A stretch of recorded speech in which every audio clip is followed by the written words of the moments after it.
राम राम हरे हरे।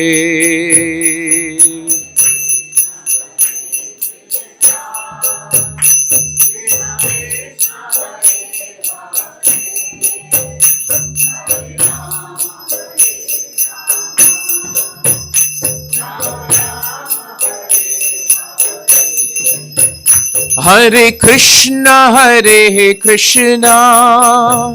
कृष्णा कृष्णा हरे हरे, हरे राम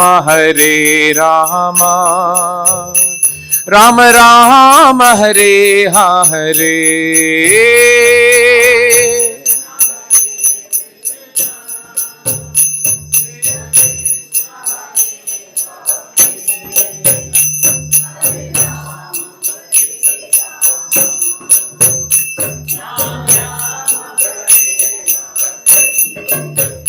हरे कृष्णा कृष्णा कृष्णा हरे हरे, हरे राम राम राम हरे हरे।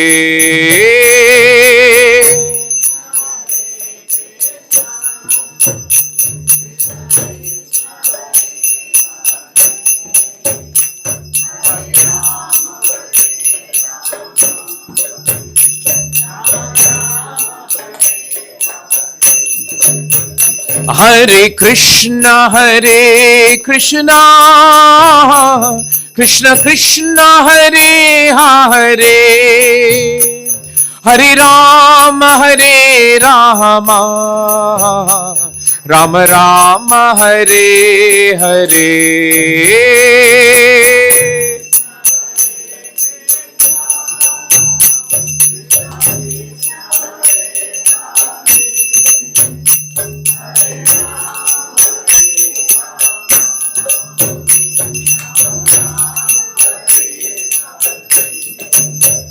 हरे कृष्णा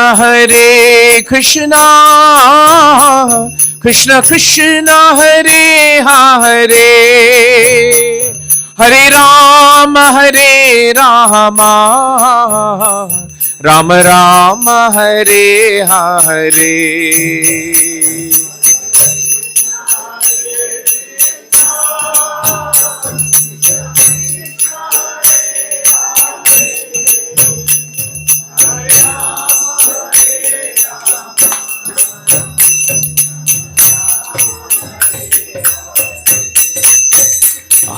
हरे कृष्णा कृष्णा कृष्णा हरे हरे,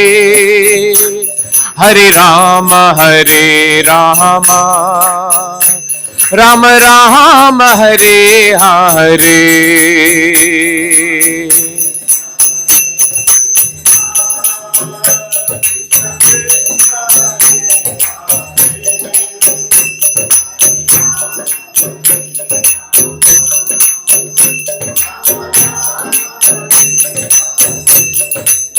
हरे कृष्णा कृष्णा कृष्णा हरे हरे, हरे राम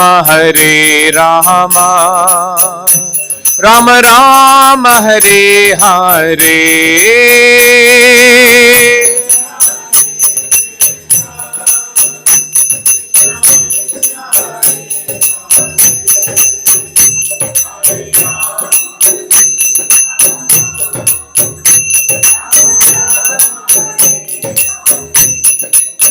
हरे कृष्णा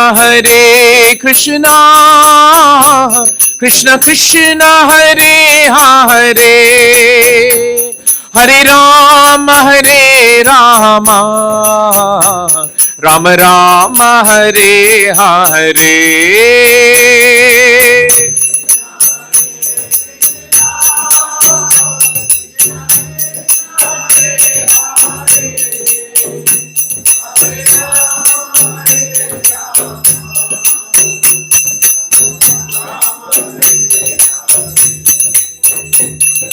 हरे Krishna Krishna Krishna Hare Hare, Hare Rama, Rama Rama, Hare Hare.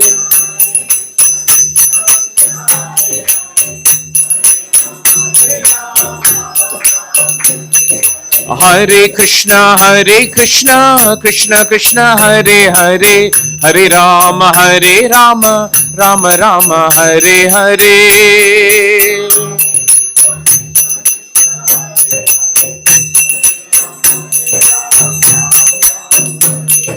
Hare Krishna, Krishna Krishna, Hare Hare, Hare Rama, Rama Rama, Hare Hare.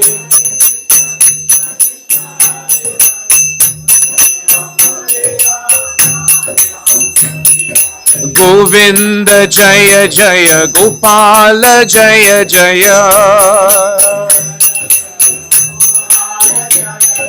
Govinda Jaya Jaya, Gopala Jaya Jaya. Radharamana Hari Govinda Jaya Jaya.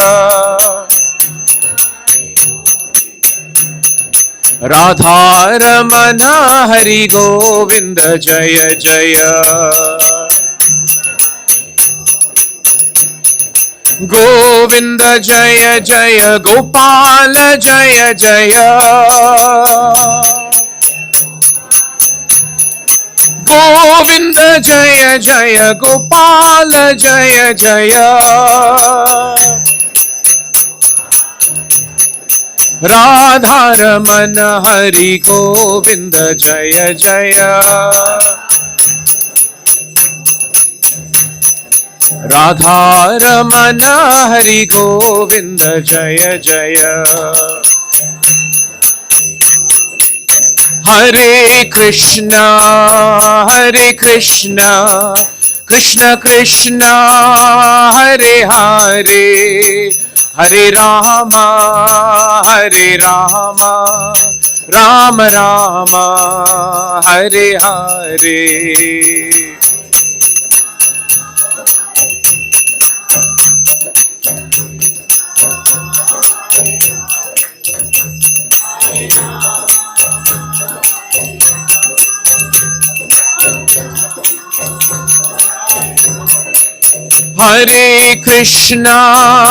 Hare Krishna, Krishna Krishna, Hare Hare, Hare Rama,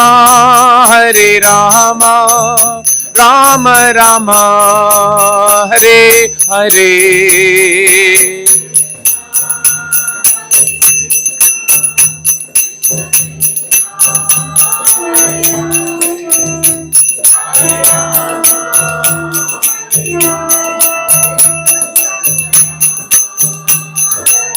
Nitai Gaura Hari Bol, Hari Bol, Hari Bol, Nitai Gaura Hari Bol.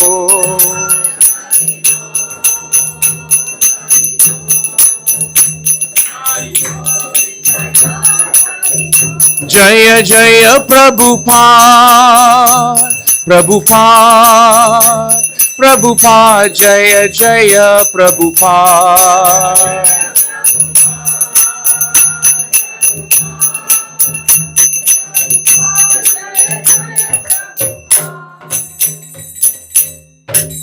Jai Om Vishnupad Paramahamsa Parivrajacharya Ashtota Sastriman. His Divine Grace A.C. Bhaktivedanta Swami Srila Prabhupada ki. Jai Om Vishnupad Paramahamsa Parivrajacharya Ashtota Sastriman. His Divine Grace Srila Bhakti Siddhanta Saraswati Thakur Maharaj ki. ISKCON founder, BBD founder, BI founder, Bhakti Kalachetra founder. His Divine Grace A.C. Bhaktivedanta Swami Srila Prabhupada ki. Namacharya Shri Haridas Thakur ki. Shri Shri Sat Goswami Prabhu's ki. अनंत कोटि वैष्णववृंद की प्रेम से कहो श्री कृष्ण चैतन्य प्रभु नित्यानंद श्री अद्वैत गदाधर श्रीवासरी गौर भक्त वृंद की श्री श्री राधा कृष्ण गोप गोपीनाथ श्याम कुंद राधा कुंद गिरि गोवर्धन की श्री वृंदावन भूमि धाम की श्री मथुरा धाम की श्री मायापुर नाव द्वीप धाम की नीलाचल पुरुषोत्तम चेत जगन्नाथपुरी धाम की चक्रतीत वामन चेत द्वारकापुरी धाम की गंगामय की यमुनामय की श्रीमती तुलसी वृंदाई देवी की सामवेद भक्त वृंद की Jai Shri Harinam Sankirtan Yaknya ki, Hare Krishna Mahamantra Yugadharma ki, Grantaraj Srimad Bhagavatam ki, Itai Gaura Premanande. All glories to the assembled devotees. All glories to the assembled devotees. All glories to the assembled devotees. All glories to Sri Sri Guru and Sri Gauranga. All glories to Srila Prabhupada ki.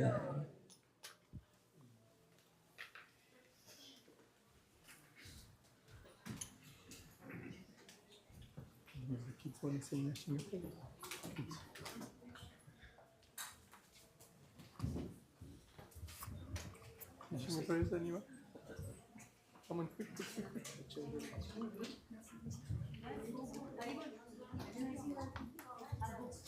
Quick, come on, quick.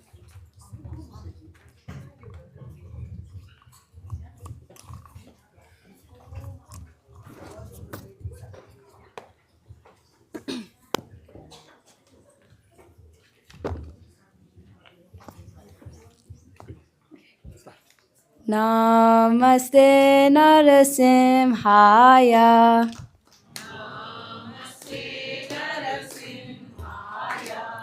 Praladadayine.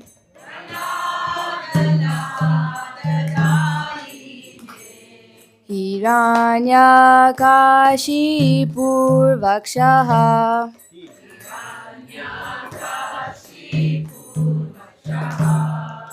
Shilatankanakalaye.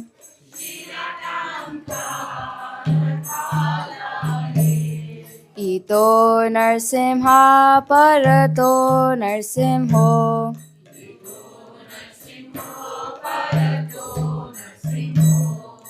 Yato yato yami tato Narsimho.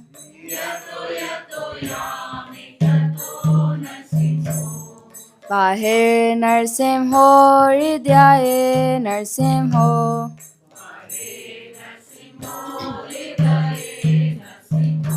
Narasimha Madhim Sharanam Prapade.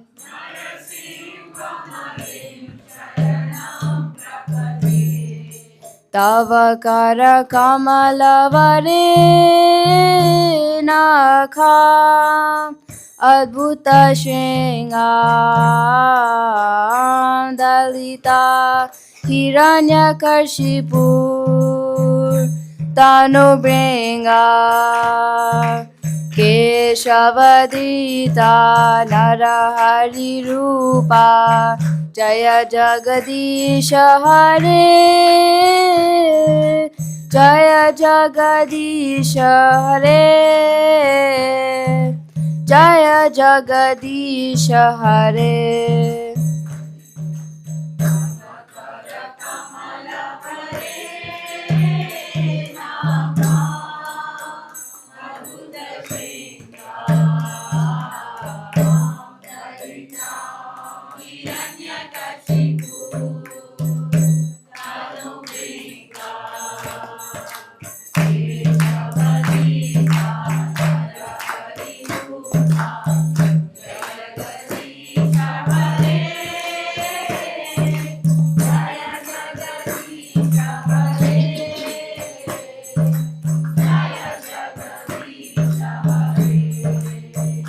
Jaya Narsimha Dev, Jaya Narsimha Dev, Jaya Narsimha Dev, Jaya Narsimha Dev.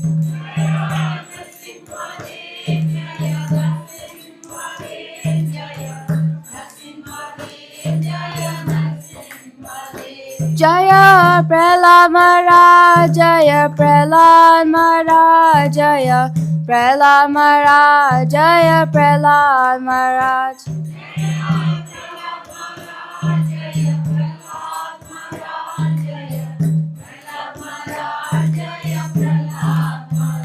Jaya Jaya Prabhupada, Prabhupada, Prabhupada, Jaya Jaya Prabhupada.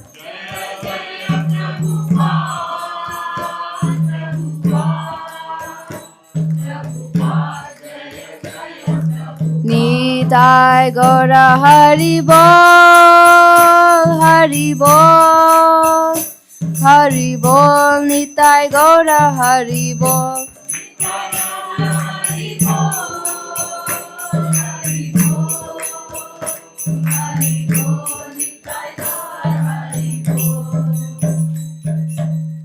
Narsim Bhagwan ki jai, Prahlad Maharaj ki jai, Srila Prabhupada ki jai, Nitai Gaur Premanande.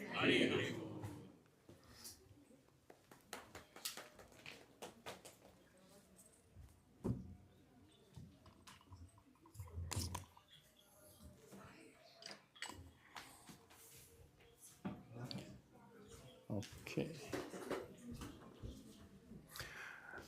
Hare Krishna, dear devotees. Hare Krishna. Welcome to our Saranagati seminar program with His Grace Devakinandan Prabhu. Just a quick announcement, then I'll give a brief introduction of Prabhuji and we'll start. So tomorrow, of course, is a very, very special day, Akshay Tritiya. Akshay Tritiya is a very, very auspicious day. Some of you may know one of the wonderful stories that happened there was Akshay Tritiya was the day that Sudama Brahmin went to visit Krishna, and then for a small offering of rice, Krishna gave him a beautiful palace and unlimited opulences. And that happened on the day of Akshay Tritiya. Very brief, the moral of the story is, when you give Krishna even a little bit, he reciprocates in an unlimited way, right? In an unlimited, unimaginable way. So tomorrow, Akshay Tritiya, we encourage you to do something in terms of some sponsorship or some service for the Supreme Lord. One very nice way you can serve, of course, you can do so many things for the new temple we keep telling you about. So if you can do something for the new temple on that day, it's very, very wonderful. Also, upcoming on May 3rd, we have our Nashinga, Maha Nashinga Yagya that we do every year outside, where everyone gets their own Yagya Kund. You will perform your own Yagya there. And tomorrow, on day of Akshay Tritiya, we will be announcing to the deities all of the sponsors we have received so far for there. So a little bit of extra benefit. The sponsorship there is, we have a Yajman sponsor for 501 and a Maha or a Mukhya Yajman for 1001. And for the Mukhya Yajmans, we're giving as a token of our appreciation this beautiful Nashinga book, which we'll try and show you later in the evening, that Dhruva Prabhu has written. Amazing book with lots of pictures all about Lord Nashinga there in India. So please take advantage of that and do sponsor something for Nashinga, Lord Nashinga, or New Temple for Akshay Tritiya. Okay. So just a very brief introduction for Prabhuji. I don't want to delay too much. So His Grace Devakinandan Prabhu is a senior disciple of His Holiness Mahavishnu Goswami Maharaj. He is also the Vice Chairman of ISKCON, a GBC member overseeing legal affairs. Based in Singapore, he is a practicing lawyer and an inspiring preacher of Srimad Bhagavatam. Through his heartfelt kirtans classes, he has inspired many worldwide to take up Krishna consciousness. So we're very, very grateful and happy that Prabhuji is after the late Mahavishnu Swami. Right? So from Gujarat, yes. So anyway, we're very, very happy that Prabhuji has spent, dedicated some time after, I think, 2 years, he's returning to be with us here and give us some Krishna Katha and Krishna Kirtan. So thank you. Hare Krishna.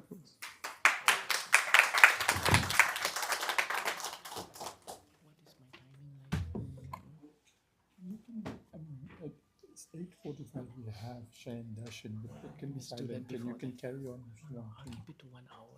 I think 1 hour is good. 8:45. Yeah, so I'll keep it in mind. I'll do General Madhava. I'll do General Madhava and start. If you like, or we want to 8:45, we can sing Shayan Darshan, Shayan Kirtan. So I just start first, no? I think so. Okay. Yeah, let's start first. Okay.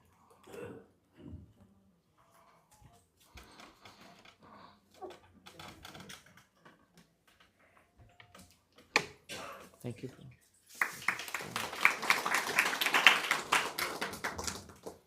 Hare Krishna, Hare Krishna. Thank you all for joining us this evening. It's very nice to be back after some time. I think it was maybe 2 or 3 years, but it's good to be back and to take darshan of the beautiful deities that you have. I'm also praying that this wonderful temple project that has been undertaken will come to its full maturity. There's taking up a big service of this kind of magnitude requires so many devotees to come together and put their hearts into it. We had the experience of building a temple in Rajkot in Gujarat, and it took us so many years. But all the time as we were building the temple, we were given the instructions by our Guru Maharaj, build a temple with Bhagavatam and everything else will follow. In other words, the more strong our sadhana and the more faith we have in Srila Prabhupada, the more we'll be ready to be of any service to whatever challenge that comes in the way of our devotional service. Srila Prabhupada, in his lifetime, if you read about his pastimes, you'll find that he challenged his disciples in many ways. He challenged them to take up projects which seemed immeasurable and often difficult. But he did that because he knew that was the only way that we would grow in our devotional service, because the more challenges we face, the more surrendered we become. And the more challenges there are, apparently, the more helpless sometimes we feel. And the more helpless we feel, the more surrendered we become. One thing about devotees is that we never see a situation as hopeless, but we may feel helpless. There's a difference. In the material world, very often a situation presents itself, Bhagavatam tells us, when it apparently becomes hopeless. People lose hope because they feel that they cannot surmount a particular obstacle. But in Krishna consciousness, you find that the entire Bhagavatam is comprised of devotees who face challenge after challenge. There's hardly any devotee in Bhagavatam who did not face a challenge, did not go through a difficulty or a tribulation.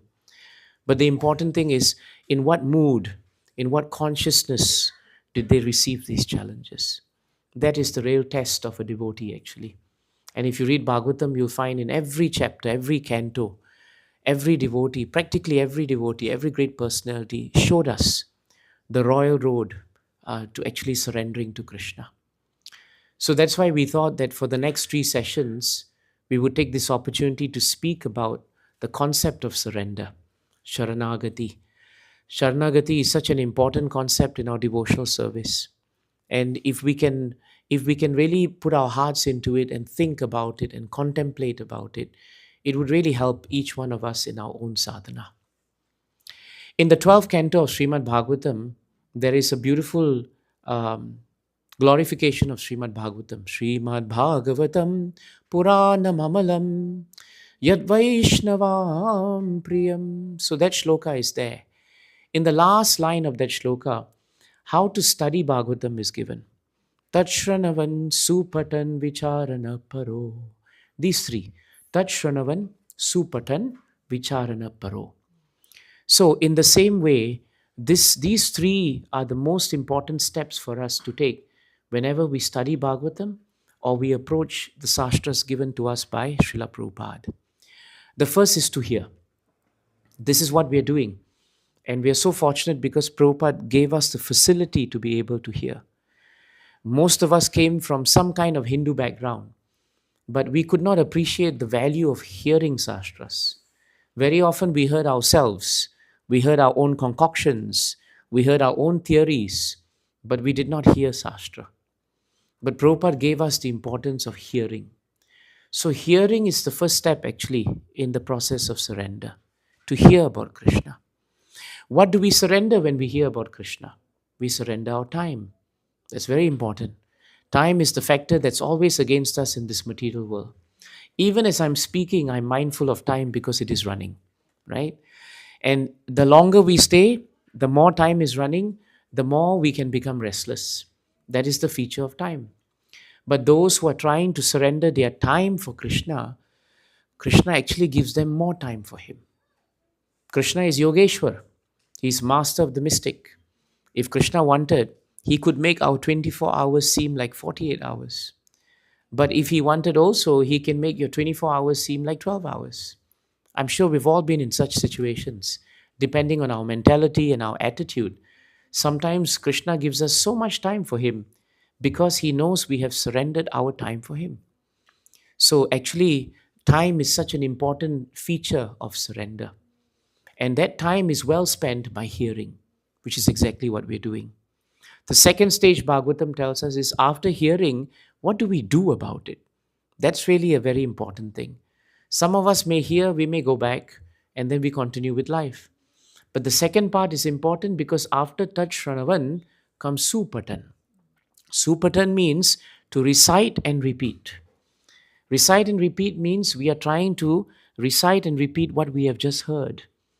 And you all know that it is a very simple science. Whatever that you repeat after you hear, you tend to retain.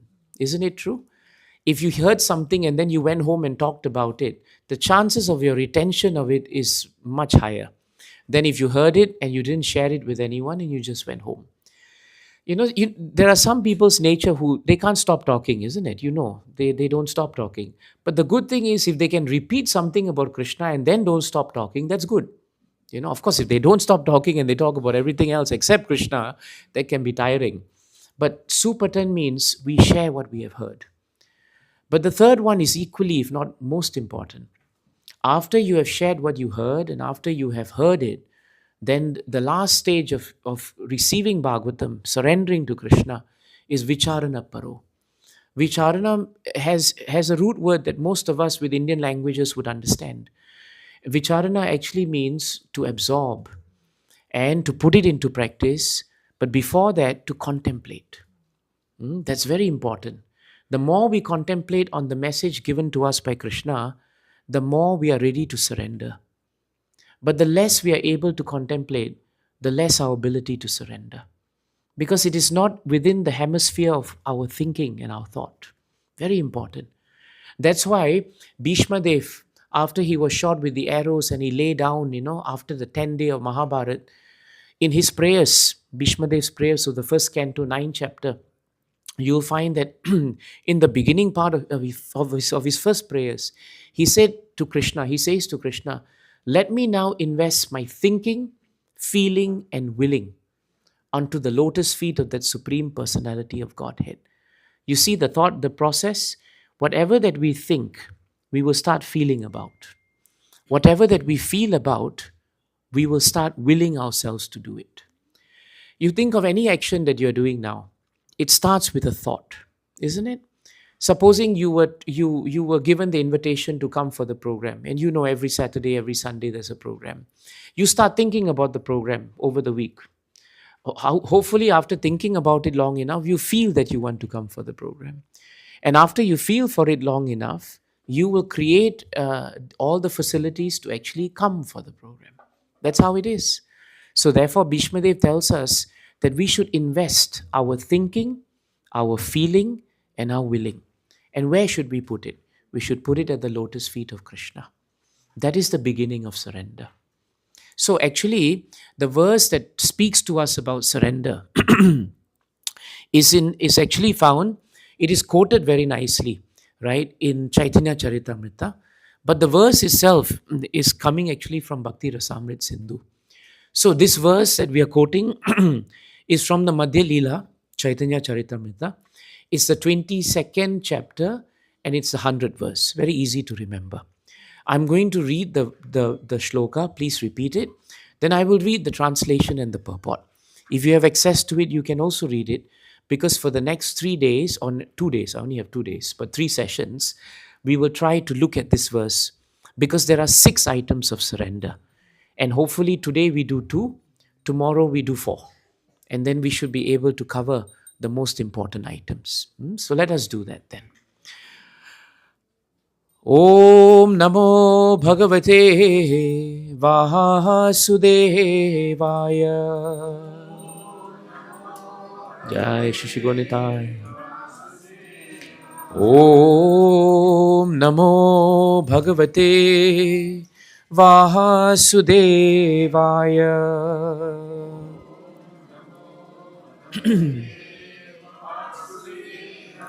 Om Namo Bhagavate Vasudevaya.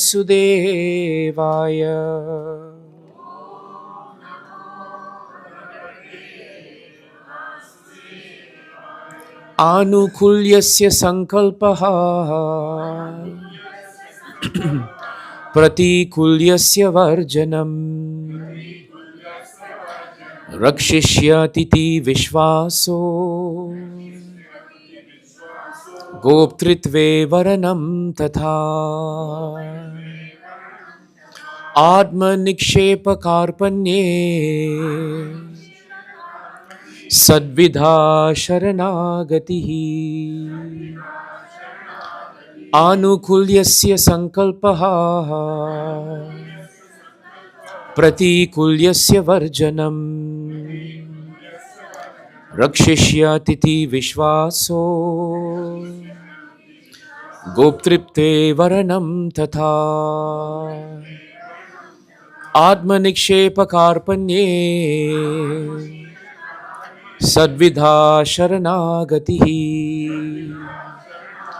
Anukulyasya sankalpaha Pratikulyasya varjanam Rakshishyatiti vishvaso Goptritve varanam tatha Atma nikshepa karpanye Sadvidha sharanagatihi. Please repeat the synonyms. Anukulyasya, of anything that assists devotional service to the Lord. Sankalpaha, acceptance. Pratikulyasya, of anything that hinders devotional service. Varjanam, complete rejection. Rakshishyati, he will protect. Iti, thus. Vishvasaha, strong conviction. Goptritve, in being the guardian, like the father or husband, master or maintainer. Varanam, acceptance. Tatha, as well as. Atma nikshepa, full self-surrender. Karpanye, and humility. Sadvidha, sixfold. Sharana, agatihi, process of surrender. Translation and purport by His Divine Grace, A.C. Bhaktivedanta Swami Srila Prabhupada Ki. Please repeat the translation. The 6 divisions of surrender are the acceptance of those things favorable to devotional service, the rejection of unfavorable things, the conviction that Krishna will give protection, the acceptance of the Lord as one's guardian or master, full self-surrender, and humility. Let us hear the purport. One who is fully surrendered is qualified with the 6 following characteristics. 1.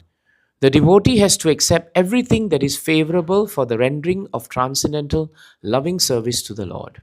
2. He must reject everything unfavorable to the Lord's service. This is also called renunciation. 3.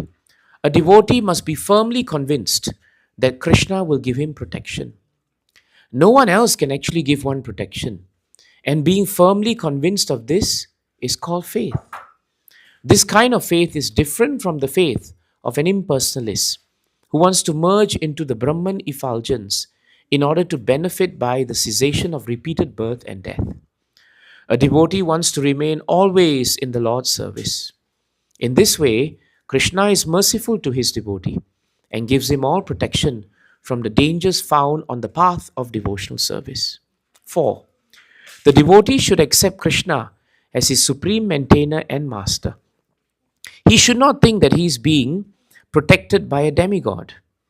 He should depend only on Krishna, considering him the only protector. The devotee must be firmly convinced that within the 3 worlds he has no protector or maintainer other than Krishna. 5. Self-surrender means remembering that one's activities and desires are not independent. The devotee is completely dependent on Krishna, and he acts and thinks as Krishna desires. 6. The devotee is meek and humble. Lord Krishna states in the Bhagavad Gita 15:15, Sarvasya chaham hridhi sannivishto matha smriti jnanam apohanam cha vedaischa sarve ahameva vedhyo vedanta krit vedavid eva chaham. I am seated in everyone's heart, and from me comes remembrance, knowledge, and forgetfulness. By all the Vedas I am to be known.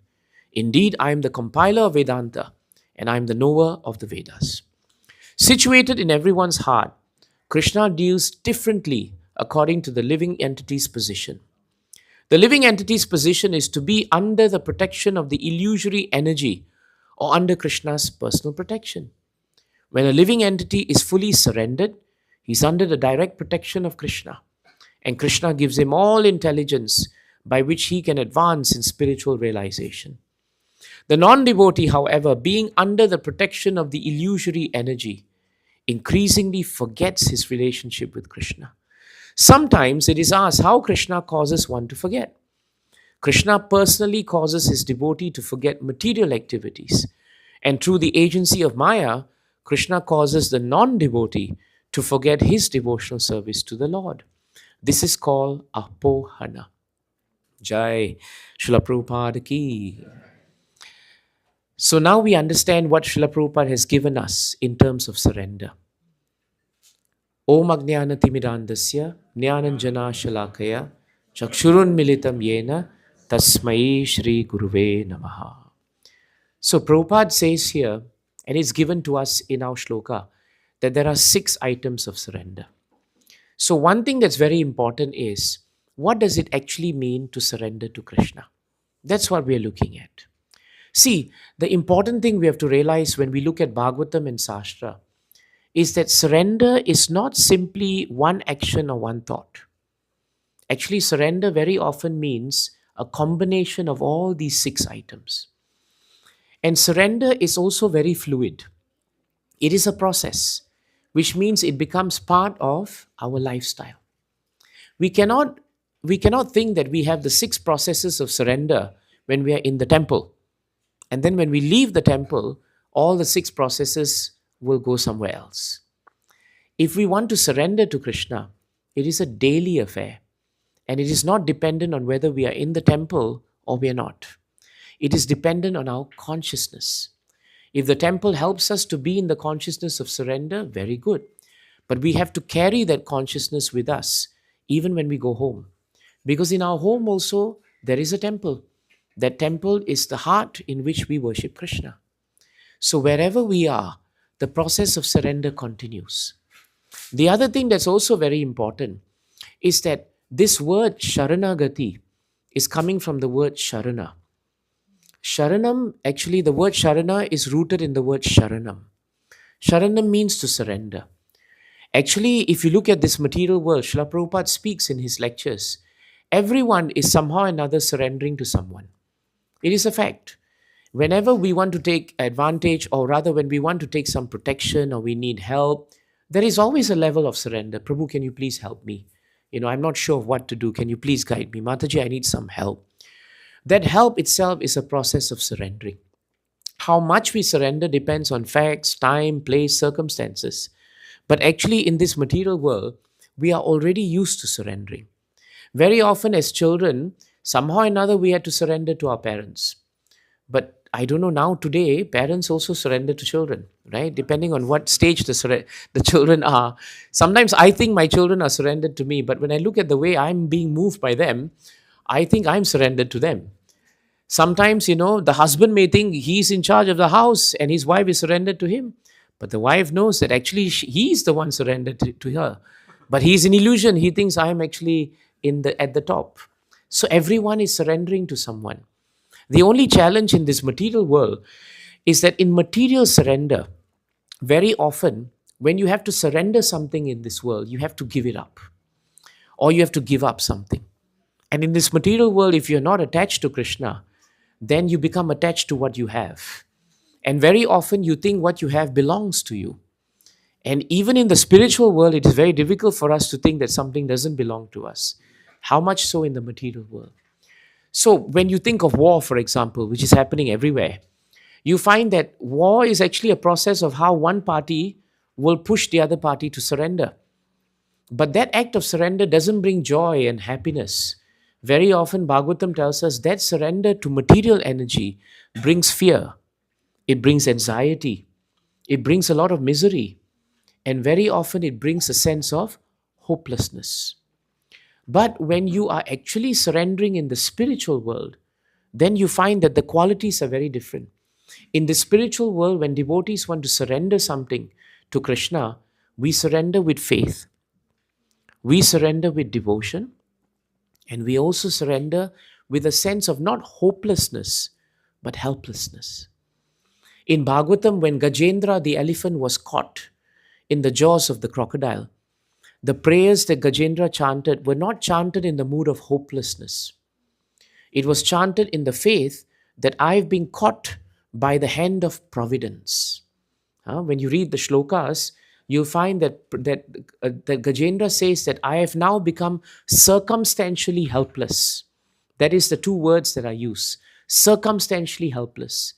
And I've come now under the network of the crocodile. And this is the act of providence. When Kunti Mata was put into so much difficulty, she did not pray that the difficulties must go away. Vipadaha Shantutha. Yes, Jagat. No, what is that verse? Vipadaha Shantu Sa Tatra Tatra. Yes, she's asking over and over for more and more calamities to come. Why? Not because she was feeling hopeless, but because she was feeling helpless. In the helpless mood, she felt that the only surrender, the only source of strength is actually Krishna. This is the mood of a devotee. Vritasur in the 6th canto, in the last 4 prayers, in the 9th or the 10th, I think it's the 9th chapter, Vritasur sings a very beautiful prayer. Nanaka prishtam, nachaparameshtam, na sarvabhaumam, narasadhipatyam, na yoga siddhir, apunarbhavam va, samanjasatva, virahaya kangshe. So what he's saying is, my Lord, I don't want anything. I don't want to be the Lord of the material world. I don't want to be the Lord of the lower planets. Neither do I want dominion over the heavenly planets. I don't even want liberation from the cycle of birth and death. In fact, all I want is an opportunity to be able to somehow or another serve you. I don't want to lose that opportunity. That's why he calls Krishna as Samanjasa. Krishna is called by Vritasur in his moment of difficulty as Samanjas. If you read the word-to-word transliteration in that shloka, Samanjasa means source of opportunity. And who is the source of opportunity? It's Krishna. So when a devotee feels helpless and turns to Krishna, it is actually an opportunity for the devotee to be in contact with Krishna. So faith, devotion, right, is never compromised by a devotee. In fact, when we surrender, our faith increases. Our devotion to Krishna also increases. And our sense of helplessness makes us more dependent on Krishna's protection. But in the material world, when you surrender because of force. By the force of time, you have to surrender. Very often you'll find that so many people, the materialist, Bhagavatam says, he wants to keep whatever he's trying to keep. And he tries very hard to keep it. But at the end of the day, it must leave him. Either it will leave him or he will have to leave it. He may leave it by the force of time or by the force of death. Or that thing may leave him because he dies. So there is nothing that we can keep with us. And there's nothing that we can hold on to. That is surrender. You know, it's famously stated. You all know Alexander the Great, isn't it? He was very great because as far as material calculations was concerned, historically, He was considered to be one of the greatest conquerors the world had ever known. But Alexander conquered the known world. He conquered all its wealth. But in the end, he could not conquer death. At the time when he was dying, and his death was very sudden, so to speak, because he was very young, right? And his death was the result of actually an insect bite, something that, today would be nothing. But for Alexander at that time, it was fatal. He actually had 3 wishes, which are historically actually recorded. The 3 wishes that Alexander had are very interesting. The first wish he wanted was that somehow or another, he wanted that at the point of his death, he should be carried, the pallbearers of the coffin, should be all the doctors who had tried very hard to rescue him but failed. They should become the pallbearers. His second wish was that when he was brought around in a procession, when he was in the coffin, that his hands, his palms, should be left out and open for people to see. And the third was that whatever gold coins of value that he had taken from all over the world, they should be strewn on the streets as his procession was going by. So some of his advisors asked this question, why these 3 wishes? What is the point? And Alexander said something which is very important for us to think about.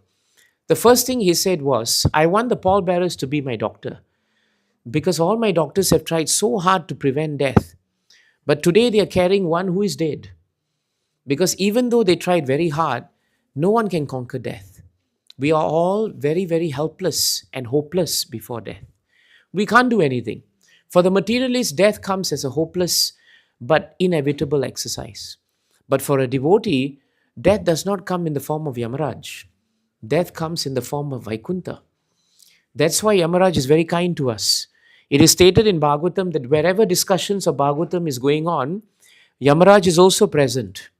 But he's not present to take lives. He's present to hear Bhagavatam. So in that way, we're all safe, you see.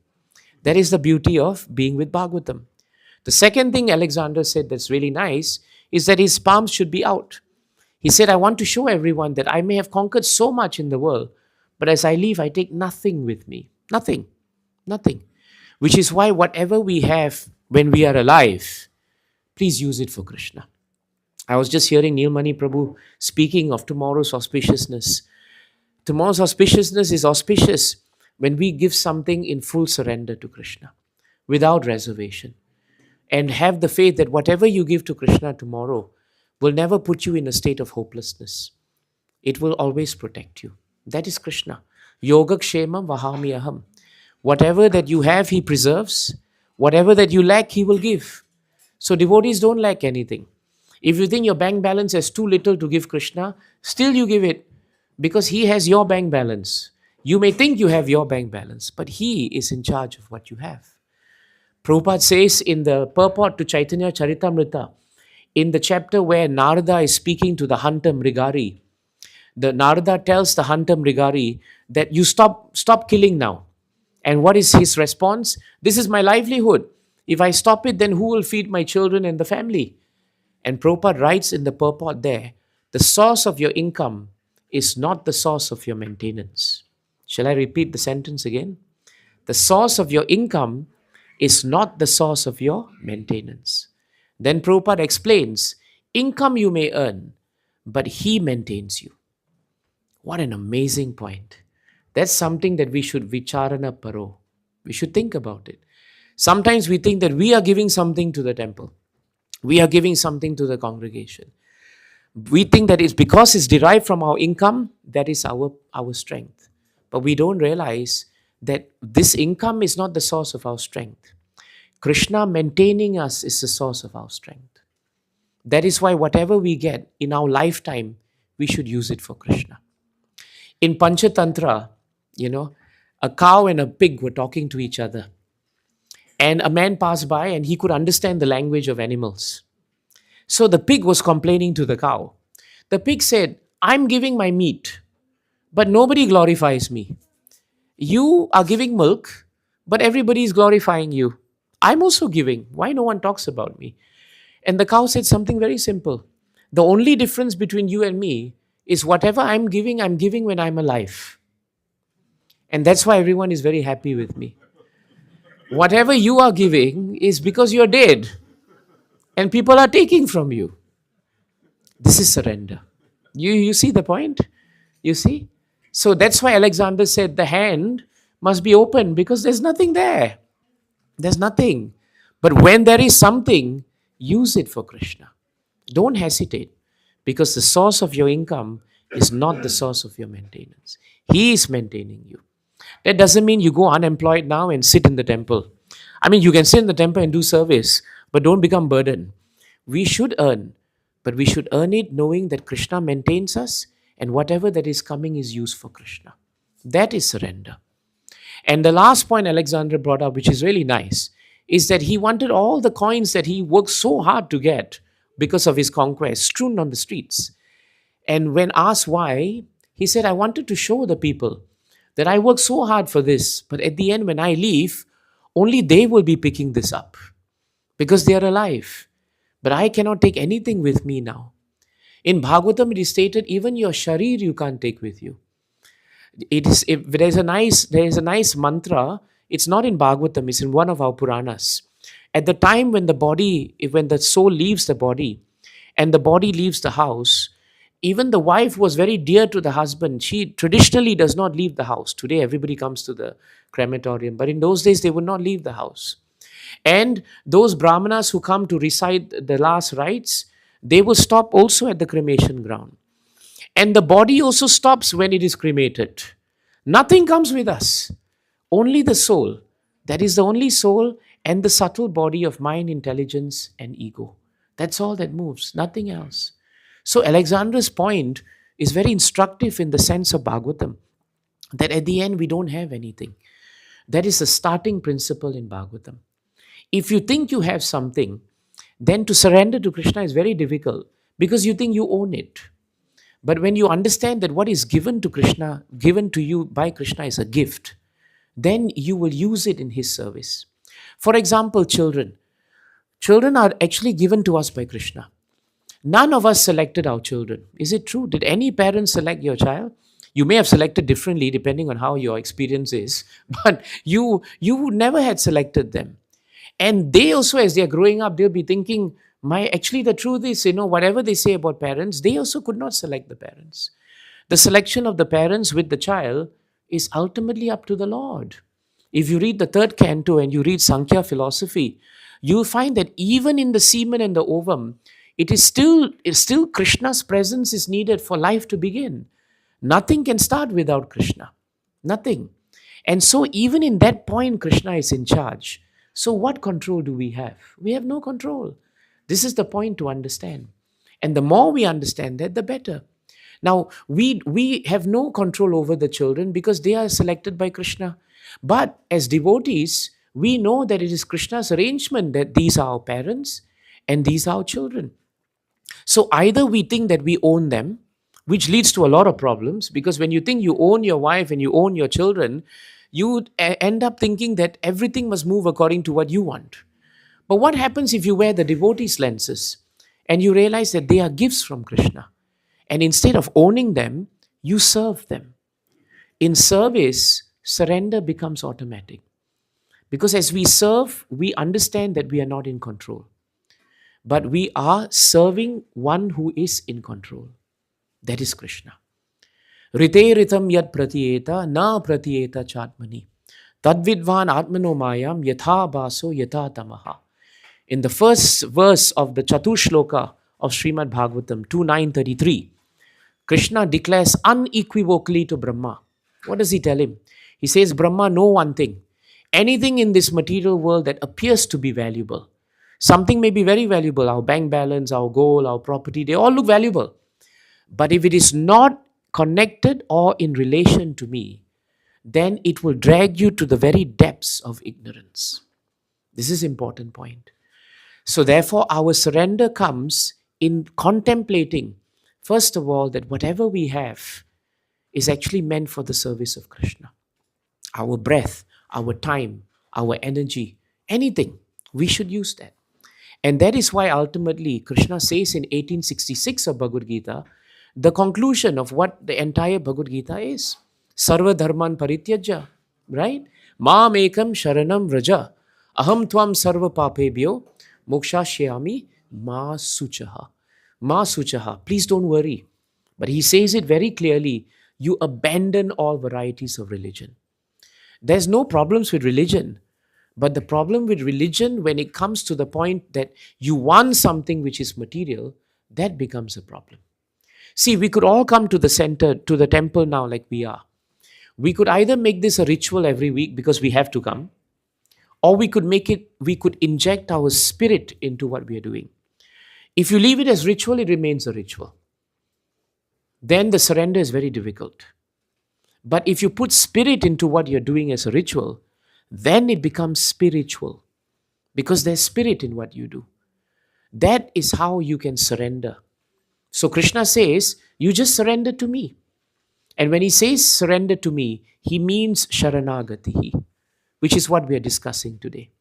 That whole process of surrender is a science actually. It's not just speaking like that. Oh, I surrender means I drop everything. No. All the devotees in Bhagavatam never dropped anything. In fact, they did so many things, but they did it all in surrender. Why? Because Krishna says, I shall deliver you from all sinful reactions. And he says, do not fear. Don't. Is there a link between Sharanagati and pure devotional service? We know that the goal of our life is ahaituki apratihata, to perform devotional service without material motive in such a way that it is uninterrupted. That is our goal of life. Love of God is attained that way. But is there a connection now between this symptom of surrender and pure devotional service? There is. Because the more we surrender, the more we see Krishna's hand. And the more we see Krishna's hand, the less materially motivated we are. So therefore, we will always be actually moving and increasing our devotional service if we increase our surrender. Now for today, just spend the next 20 minutes maybe. We'll just look at the first two limbs. The first two limbs are very simple. Krishna says, or rather Rupa Goswami says in Bhakti Rasamrit Sindhu, you please accept things which are favorable in devotional service. And by accepting that which is favorable to you in devotional service, you please abandon or reject all unfavorable things. Now, if you read the purport that we just read just now, Prabhupada says something very interesting. The devotee has to accept everything that is favorable for the rendering of transcendental loving service to the Lord. Then number 2, under rejection, he says he must reject everything unfavorable to the Lord's service. And then he puts one line there. This is also called renunciation. See? So actually, these two limbs, accepting and rejecting, are actually one. When you accept something, you automatically fill up a vacuum. If you don't accept something, you will reject something. When you accept something, simultaneously, you have to reject something also. Isn't it?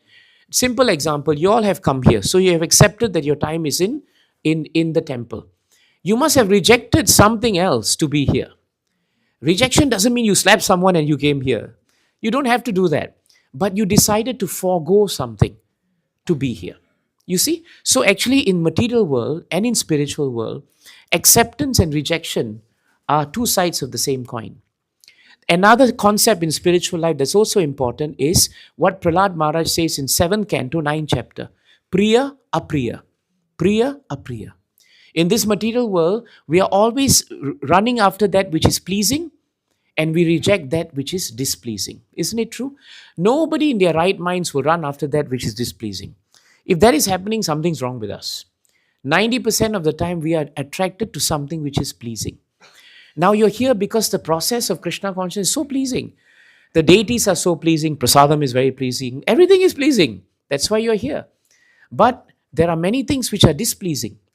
So therefore, Krishna, we come closer to Krishna. We get surrendered to Krishna when we learn to renounce that which actually prevents us from coming to Him or remembering Him. So instead of the word reject, another word Srila Prabhupada has offered us is to renounce. Sometimes devotees get mixed up because the word reject in the material world has a negative connotation. You know, I've rejected my family. No, we are not rejecting our family, but we are renouncing our material conception of what a family is. We serve them, But our family is also a devotee family. You see, so the word renunciation is very helpful for us to understand what rejection is. You see, that's very important. So actually, two things always happen simultaneously, like thunder and lightning: acceptance, rejection. Let me give you a few examples from Bhagavatam, because Bhagavatam shows us this very easily. You all know Parikshit Maharaj, isn't it? Parikshit Maharaj's life actually very nicely embodies these two principles. Parikshit Maharaj was a great king.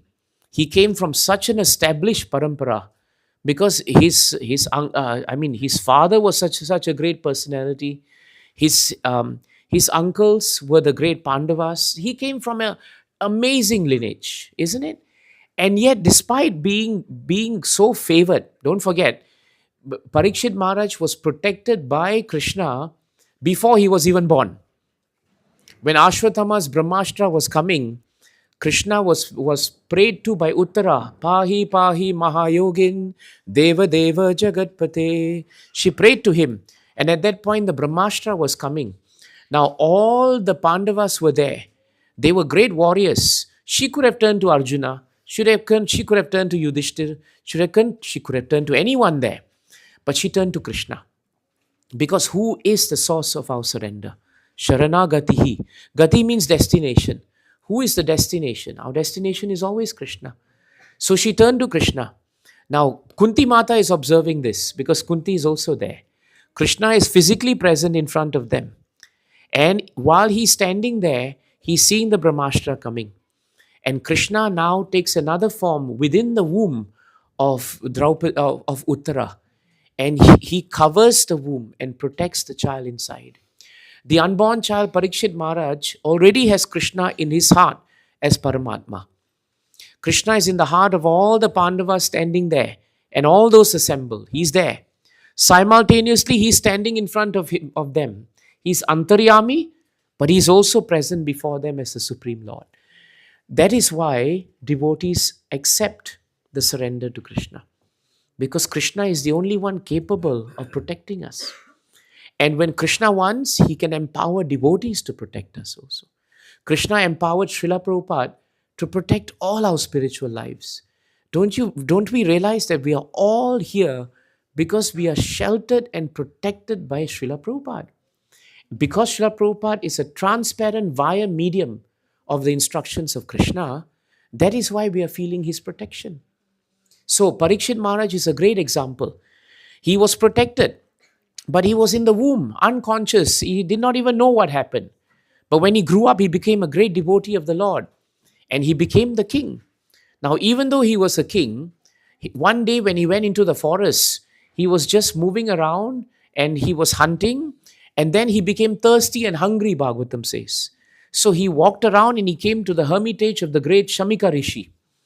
Shamika Rishi was seated in meditation, and he was so absorbed in remembering Krishna that he could not even open his eyes to know somebody was there. You know, if you are really absorbed in remembering Krishna, you can forget the things around you actually. It's possible. So he did that. Now, Parikshit Maharaj was hungry and thirsty. So he was thinking, I have come. Basic etiquette would mean at least give me some water or open your eyes. But what to do? The sage was so absorbed, and it was Krishna's plan. So Parikshit Maharaj became a bit agitated. He was upset. You know, sometimes when we are hungry and we are thirsty, you realize that we are not ourselves. Especially children. When children get really hungry, right, they can throw a tantrum. We can also, but we are sophisticated about it, right? We don't throw tantrum, but we get grumpy and grouchy. So Parikshit Maharaj became that. So as he was leaving, he saw a dead snake. He picked it up and he put it like a garland on the neck of the rishi. Not a very nice thing to do, but he left. Now, as he left, Bhagavatam tells us, he knew already in his heart that what he did was not right. He started repenting. And then he started praying to Krishna that whatever harm I've done to Shamika Rishi, now let it come to me directly. This is the mood of a devotee. A devotee may feel that he's in a hopeless situation, but he knows that he's protected by Krishna. And therefore, Parikshit Maharaj, in a helpless state, he turned to Krishna. And true enough, his instinct was right. Because even though Shamika Rishi did not feel anything about it, his son Shringi Brahmana was very angry. And because Kali Yuga was coming, Shringi Brahmana's temper was rising also. And he became so angry that he cursed the king to die in 7 days by the bite of the great serpent bird, Takshaka. Now, Parikshit Maharaj heard about it as, by the time he reached the palace, he heard about it. No social media, no WhatsApp, no Facebook, but he heard about it anyway. And when he heard about it, now, what was the king's reaction? This is the part of the two limbs of surrender that's important. Did he reject the curse? Did he become angry and counteract the curse? He did not do that. Instead, he thought, let me accept the curse. Why? Because Parikshit Maharaj saw it as being favorable for his devotional service. He felt it was favorable. In 1:19:14, when you have time, please look at the shloka. 1:19:14 of Srimad Bhagavatam. This is his prayer. And his prayer shows us the first and the second limb of surrender. Tasyeva meghasya paravaresho vyasakta chittasya graheshu abhikshnam nirvedamulo dvijasaparupo yatra prasakto bhayamashudatte. This is what he says. He says, the Supreme Personality of Godhead is the controller of both the transcendental and the material worlds. But today, that same Krishna has graciously overtaken me in the form of a Brahmana's curse. See, he's seeing the Brahmana's curse as not the Brahmana's curse. He's praying that Brahmana's curse is actually Krishna. Krishna has come in that form. Why? Now he gives the reason. He says, Krishna has come in the form of a Brahmana's curse because I am too much attached to family life. And I'm so attached to my kingdom that Krishna knows that I would never forcibly or voluntarily detach myself from the kingdom. But today, he has done this curse in such a way that now I am forced to renounce the kingdom and I must sit down now to hear Bhagavatam because I only have 7 days left. Do you see how a devotee thinks? A devotee does not see a trial or tribulation as a liability. A devotee sees a difficulty as an asset. Why? Because he sees the hand of Krishna in it. In the 6th canto, 9th chapter, Yamaraj describes Krishna as Otam Protam. Very nice. Otam Protam means horizontal and vertical. Horizontal and vertical. He describes Krishna like the threads, the threads in our dhoti, kurta, saris. If you look at them carefully, they are just made up of crisscross lines of threads, actually. The finer the quality is, the longer the threads will last, and the longer your kurta and whatever else will last. But every junction of a thread holds the cloth together. So Yamaraj is saying, Krishna, you are Otam and Protam. You are horizontal, you are vertical. That's what Parikshit Maharaj felt. He felt that no calamity that would come, I should reject. Because when something comes which is very difficult for me, I will turn more to Krishna. This is an opportunity. Remember Samanjas? Remember Vritasur? This is an opportunity for me to turn to Krishna. This is the greatness of Parikshit Maharaj. So Parikshit Maharaj did not take this difficulty as difficult. Instead of rejecting this, he accepted it and he rejected the material idea of counteracting the curse. Otherwise, generally, if someone curses me, I will curse the person. Then he will curse me, I'll curse him, and we will just go on in the business of cursing. You remember the episode of Shiva and Sati? Lord Shiva was there, and then Brigu and Lord Shiva's associates got very upset because Daksha was very critical, and then you had Brigu and the sages, they cursed. Then Nandi and gang, they cursed. And then they cursed again, they cursed. At the end, what did Lord Shiva do? He just walked out. He was not part of the cursing and the counter-cursing. That's why in 1:1848 of Srimad Bhagavatam, it is stated, Tiraskrita vipralabdha, shapta shipta hata hapi, nasyat tat prati kurvanti. It is stated that the devotees of the Lord are so tolerant that even if they are cheated, they are cursed, they are defamed, they are neglected, or even killed, they will not counteract what is coming. That is why it is stated in Bhagavatam, no counteraction is best counteraction. Instead of wasting our time counteracting, better we use that time increasing our devotional service. That is the best thing to do. Sometimes our false ego makes it difficult. Supposing a devotee in the temple says, Prabhu, you were wrong that day. You know that what you said was all right. Now you can either choose to have a big debate, or you can choose to accept it, or explain one time. If he doesn't accept it, leave it. Instead of talking and talking about it, of proving right or wrong, better you chant Hare Krishna, Krishna Krishna, Hare Hare, Hare Rama, Rama Rama, Hare Hare. It is much better. That's how you accept a situation in remembrance of Krishna and reject something that doesn't help you. This is a very important point. Another example in Bhagavatam is Dhruva Maharaj. Dhruva Maharaj was so small, like some of these children here. But he thought that he had the right to sit on his father's lap, Uttanapad, because his mother was Suniti, another queen.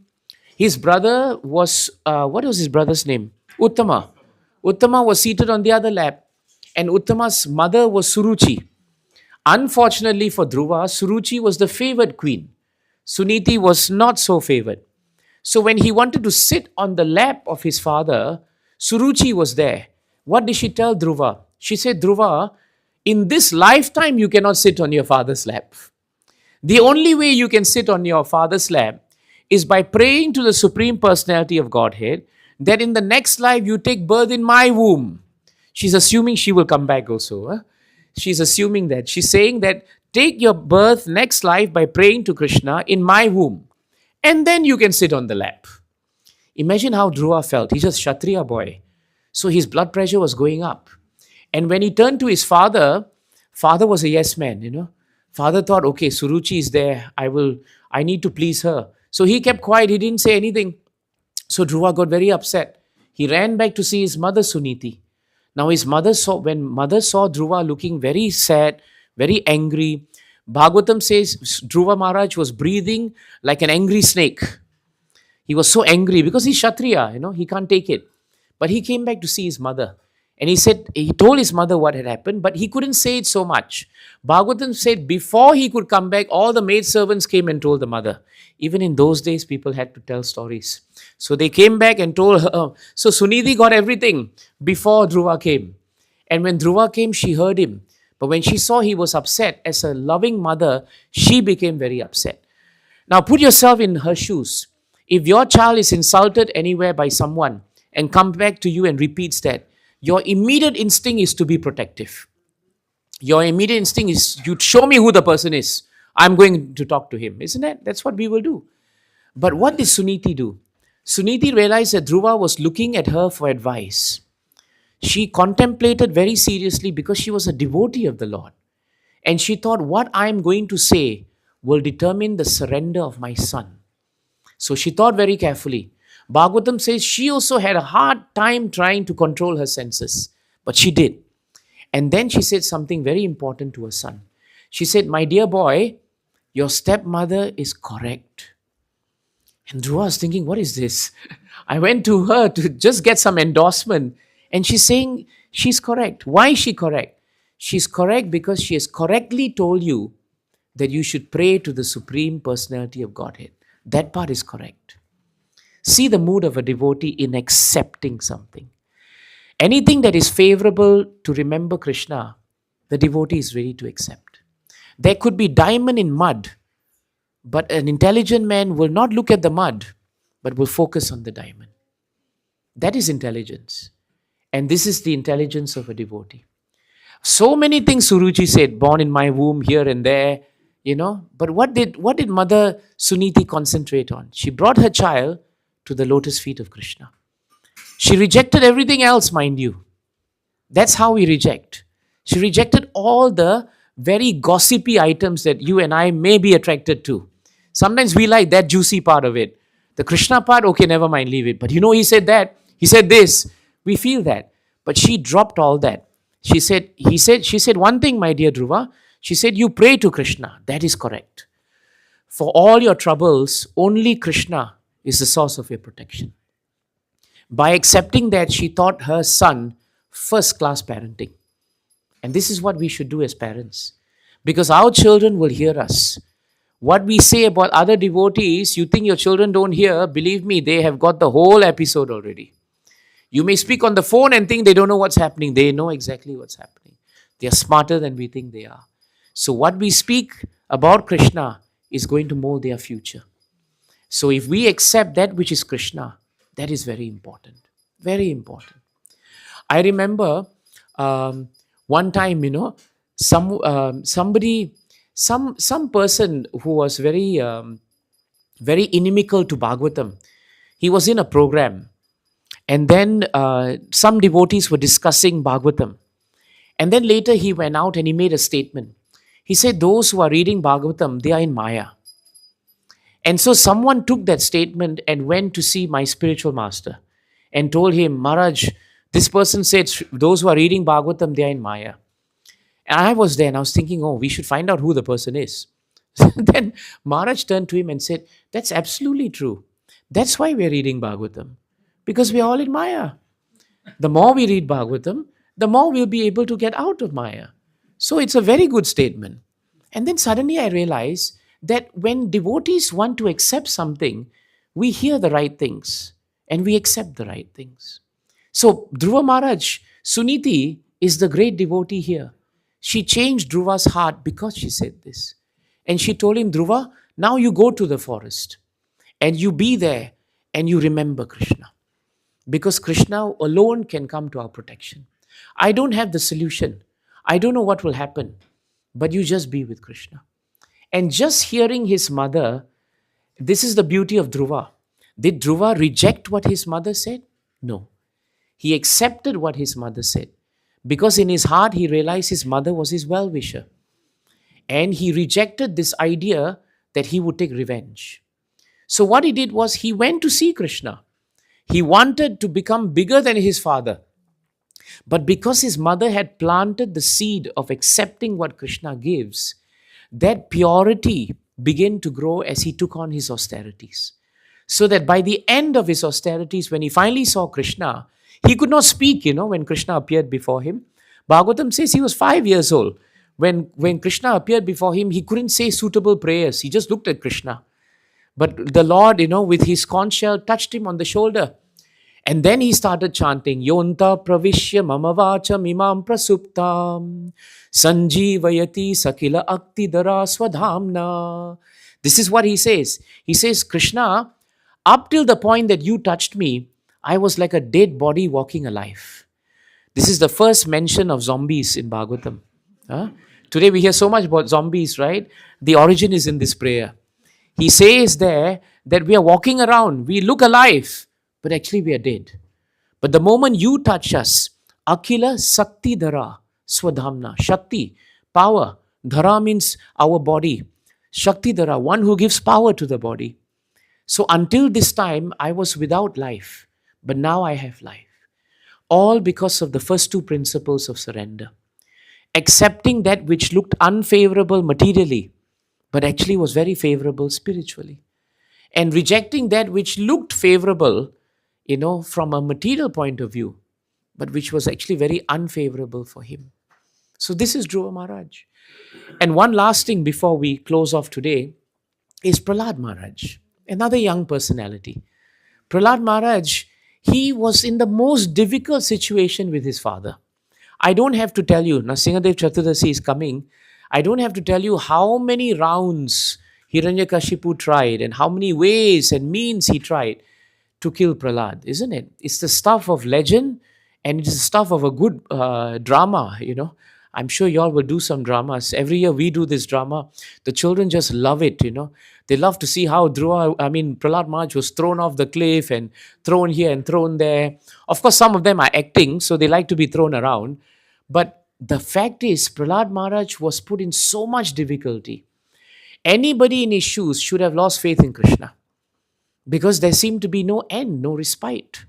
But at the end of the day, When finally Hiranyakashipu tried everything, and by the end he couldn't do anything, Hiranyakashipu asked Prahlad one important question. Prahlad, who is the source of your strength? How come you're so strong? I've tried so much, but still I cannot defeat you. In fact, in an earlier verse, Hiranyakashipu describes Prahlad like a dog's tail. He says this Prahlad is like a dog's tail. You know, dog's tail has a curve, isn't it? Have you tried trying to straighten the curve of a dog's tail? Good luck to you. It'll never happen. It'll always go back there. So Bhagavatam is very interesting. It has all these things that stick with you, you know. So Hiranyakashipu says, my son is like a dog's tail. No matter how much I want to bring him to my side, he always turns around and goes back to my enemy Vishnu. So he asked this question, how is it that you're so strong? You're such a small boy. We did everything. Hiranyakashipu was so powerful, Bhagavatam says, that when his left eyebrow went up, all the devatas would faint. When his right eyebrow went up, those devatas' wives who were expectant would suffer miscarriages. That was the power of Hiranyakashipu in Bhagavatam. And yet, the same Hiranyakashipu couldn't do anything to Prahlad Maharaj. Nothing. So Prahlad Maharaj then says something that's really important, and we close off with this shloka.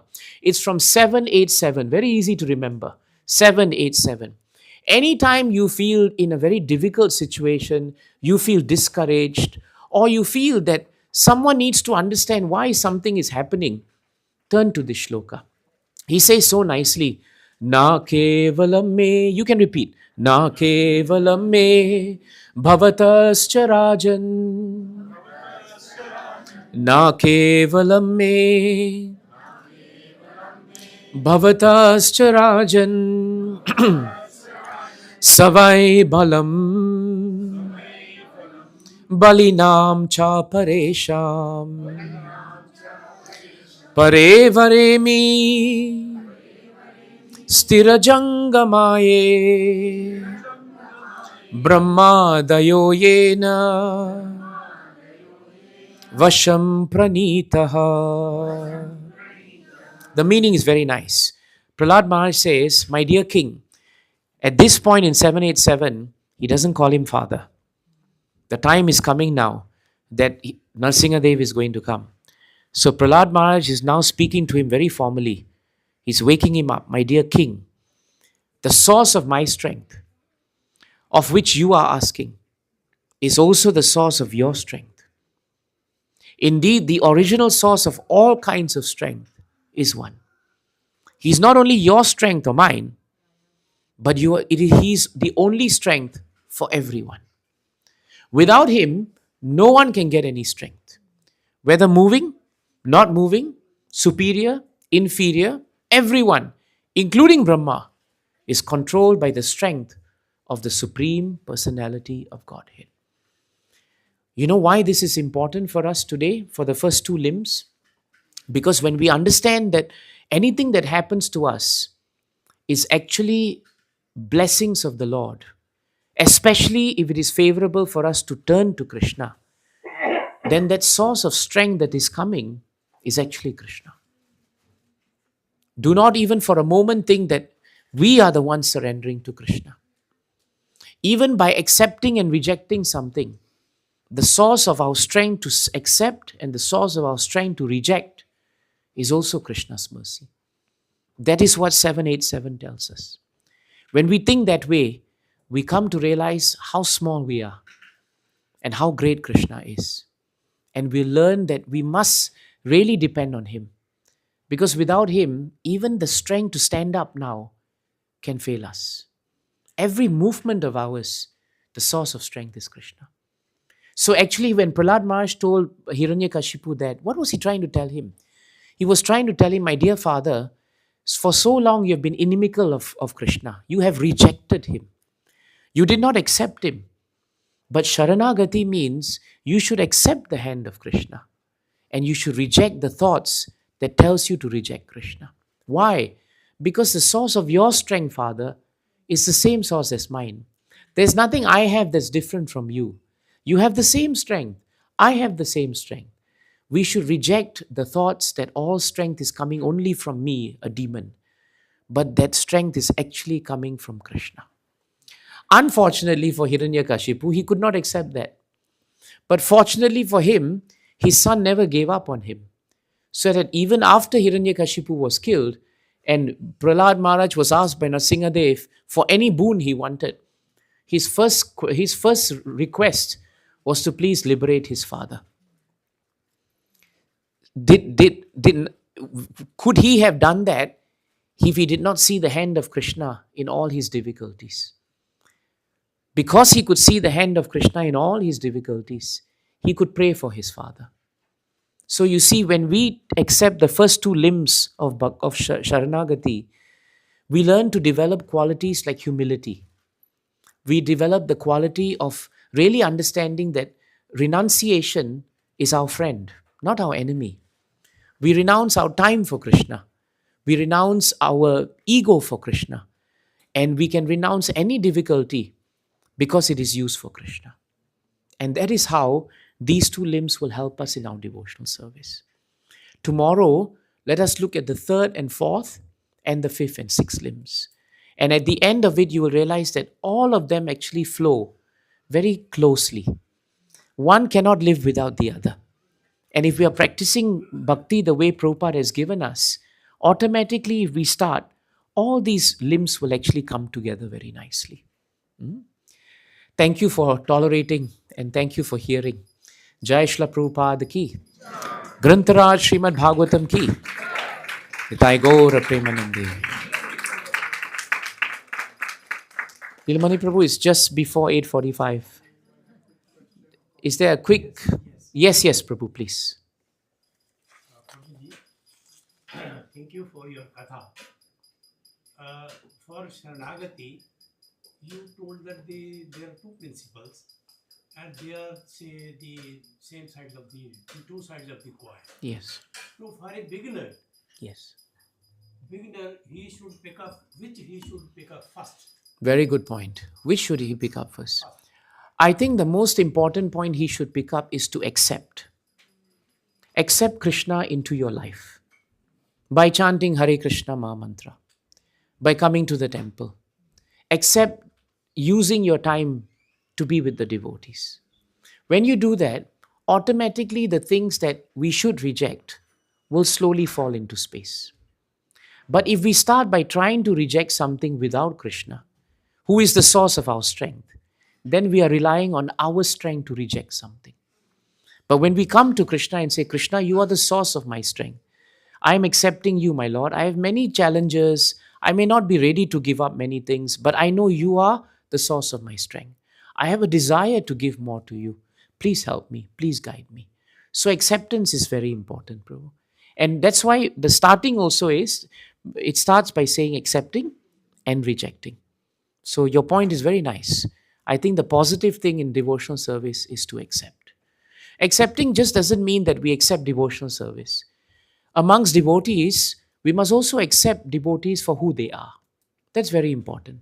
Sometimes we come and we are very nice to Krishna, but we are very critical of devotees. We fight with devotees or we find fault with devotees. That means we are not accepting them because all devotees are special to Krishna. No one is perfect. Everyone is in the hospital. Everyone is praying to become better.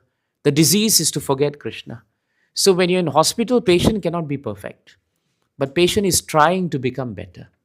So that acceptance also must be there. Then we'll be very peaceful. Is that all right, Prabhuji? Thank you. Nice. Yes, Mataji. Hare Krishna. Thank you. So, Prabhuji, we are not, at least I'm not Prahlad. So, from that point of view, is surrender more like outcome? It can start with an outcome that is favorable. Like, oh, I go to temple, I had a great experience, I'm going to slowly start building. Versus initially it will start outcome centered. How do we, like, it becomes Krishna centered later on? So do we say surrender is more evolving, or does it happen at a certain point in your life? Actually, when you say it happens at a certain point in your life, that means it's evolving. You're actually describing what evolving is. So you're right. Surrender is an evolving, living process, Mataji. There can be some days we are not very surrendered. That's the day we need more devotee association, we need to deepen our sadhana. Then there could be some days when we are very surrendered. But either way, surrender is a process. It's like a long road. The journey in this road is as important as the destination. Because how we journey on this road will determine how we end this journey also. So don't be discouraged. You're right also that very often in devotees' life, surrender is outcome driven. Because something happens and we have to surrender. But that is also Krishna's mercy. Because sometimes we don't surrender voluntarily. Jai Shri Shri Gonitai ki, Shri Srinath ji ki, Sitaram Lakshman Hanuman ji ki. We may not surrender voluntarily, but by Krishna's mercy, Krishna may create a situation which compels us to surrender. Like Parikshit Maharaj's situation was he was compelled to surrender, at least at that point. But he would have surrendered maybe later because he was running the kingdom. But Krishna hastened his surrender by creating this situation with Shamika Rishi. So, yes, outcome is very much, an impetus for surrender. But many of us can also start the process of surrender just by coming to the temple. You all have surrendered your time. You have accepted that. You rejected something else. You renounced something to be here. You've already started that process. Is that helpful, Mataji? So if I were to kind of put an alignment there, like, so it starts with getting rid of control because we think, this is, like you said, Prabhupada quoted, source of your income is not. Yes, yes. And then from there, it goes to the next stage, which is outcome driven, could be. And then from the next stage, it could be alignment, kind of with Krishna. Actually, it depends on what state of devotional service a devotee is. Some devotees may align very quickly with Krishna because of previous connection with him. And they take up devotional service very quickly. Others may need more time, Mataji, because they have to read, they have to get used to the concept, and then they surrender. Others may be surrendering through chanting, through all these processes because they are processes of surrender. They may not even think about it, but the activities are defining surrender. So again, it is very fluid. And just like Krishna consciousness is so powerful because it's applicable to everyone at different stages of our lives, surrender as a principle is also the same. Helpful? Good. Shall we now rise for Gaurarti? We can just chant? Okay. Let's chant and rise for Gaurarti. Thank you very much. Hare Krishna. Sandhya Arati. It's just Hare Krishna Mahamantra? Sure. So it's Hare Krishna Mahamantra?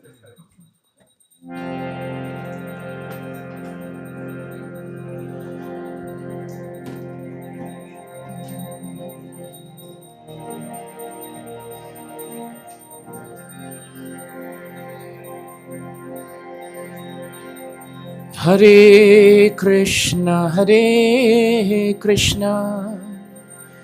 Krishna Krishna, Hare Hare, Hare Rama, Rama Rama, Hare Hare, Hare Krishna, Krishna Krishna, Hare Hare, Hare Rama, Rama Rama, Hare Hare, Hare Krishna, Krishna Krishna, Hare Hare, Hare Rama, Rama Rama, Hare Hare.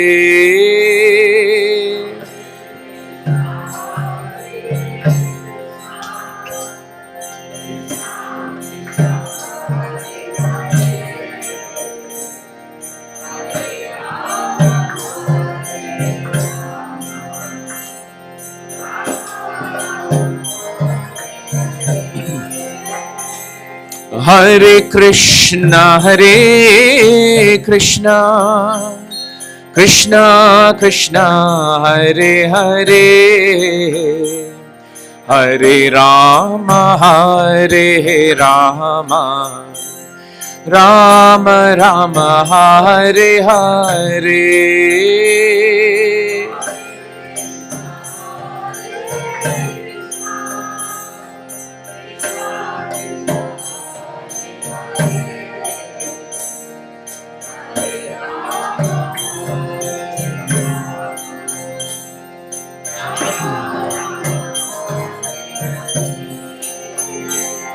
Hare Krishna, Krishna Krishna, Hare Hare, Hare Rama, Rama Rama, Hare Hare. Hare Krishna, Krishna Krishna, Hare Hare, Hare Rama, Rama Rama, Hare Hare. Hare Krishna, Krishna Krishna, Hare Hare, Hare Rama, Rama Rama, Hare Hare.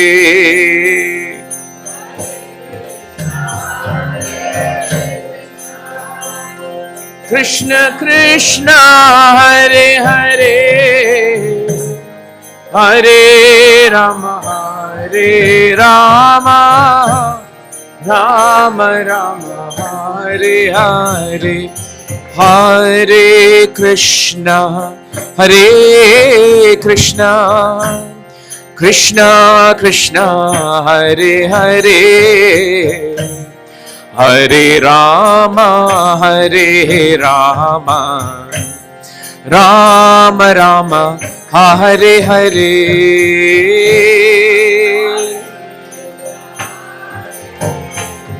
Krishna.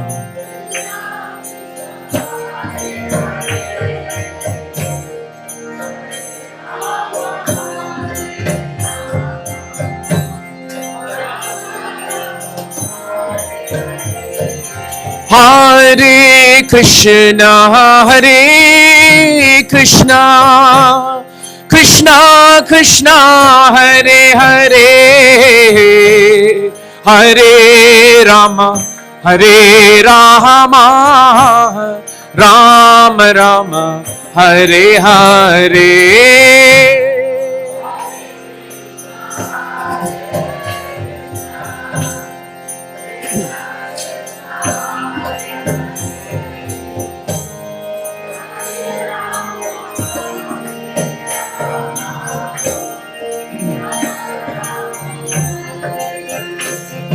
Hare Krishna, Krishna Krishna, Hare Hare, Hare Rama, Rama Rama, Hare Hare.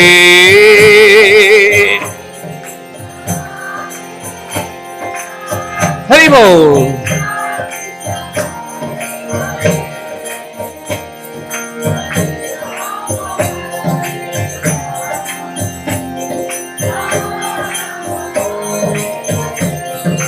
Hare Krishna, Krishna Krishna, Hare Hare, Hare Rama, Rama Rama, Hare Hare.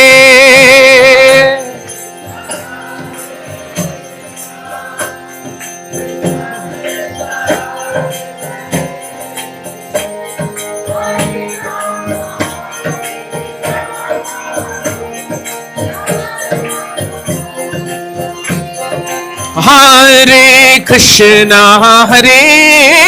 Krishna Krishna Krishna Hare Hare, Hare Rama Hare Rama, Rama Rama Hare Hare.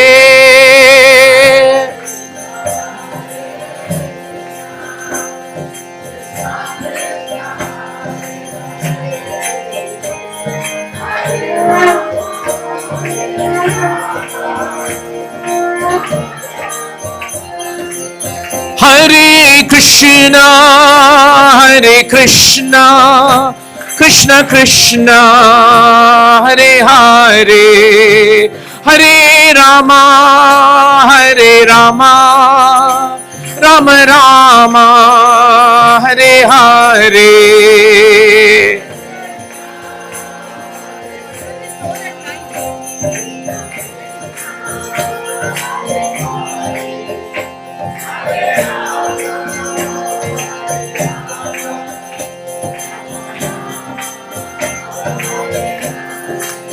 Hare Krishna, Hare Krishna, Krishna Krishna, Hare Hare, Hare Rama, Hare Rama, Rama Rama, Hare Hare.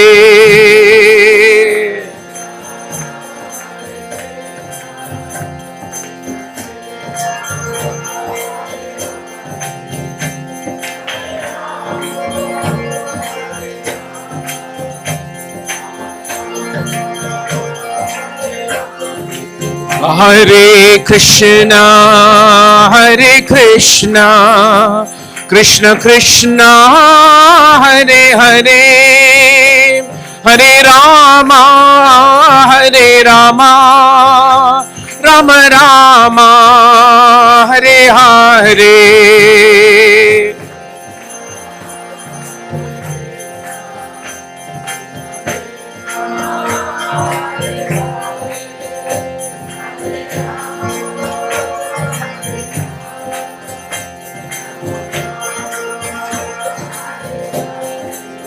Hare Krishna, Hare Krishna, Krishna Krishna, Hare Hare, Hare Rama, Hare Rama, Rama Rama, Hare Hare.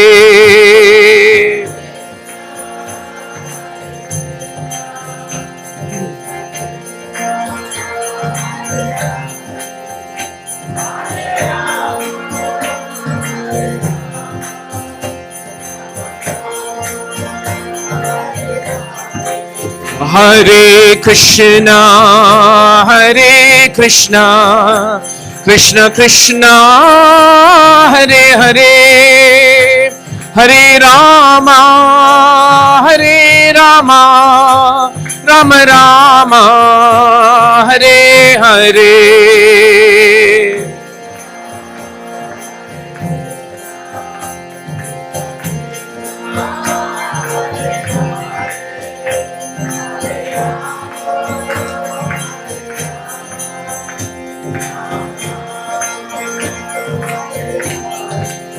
Hare Krishna, Krishna Krishna, Hare Hare, Hare Rama, Rama Rama, Hare Hare.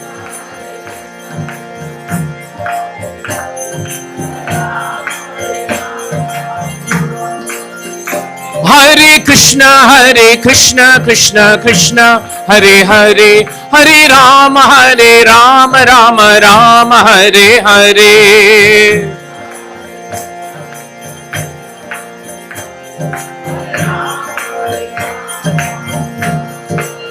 Hare Krishna, Krishna Krishna, Hare Hare, Hare Rama, Rama Rama, Hare Hare.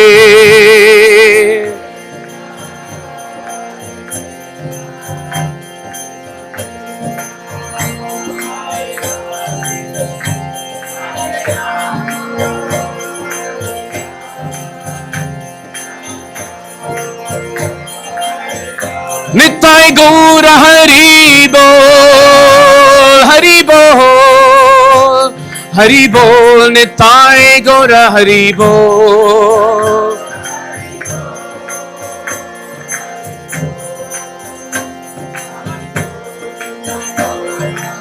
Jaya Jaya Prabhupada, Prabhupada, Prabhupada, Jaya Jaya Prabhupada.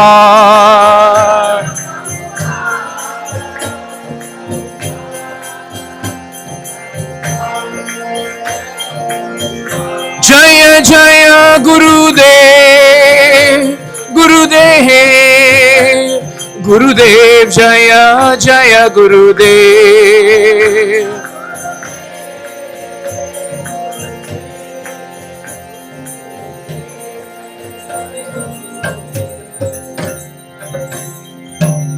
जय श्री हरिनाम संकीर्तन यज्ञ की, श्री श्री गौर निताय की, श्री श्रीनाथ जी की, सीताराम लक्ष्मण हनुमान जी की, अनंत कोटि वैष्णव वृंद की, श्रीला प्रभुपाद की, निताय गौर प्रेमानंदे. All glories to the assembled devotees. All glories to the assembled devotees. All glories to the assembled devotees. All glories to Sri Sri Guru and Sri Gauranga. All glories to Srila Prabhupada ki.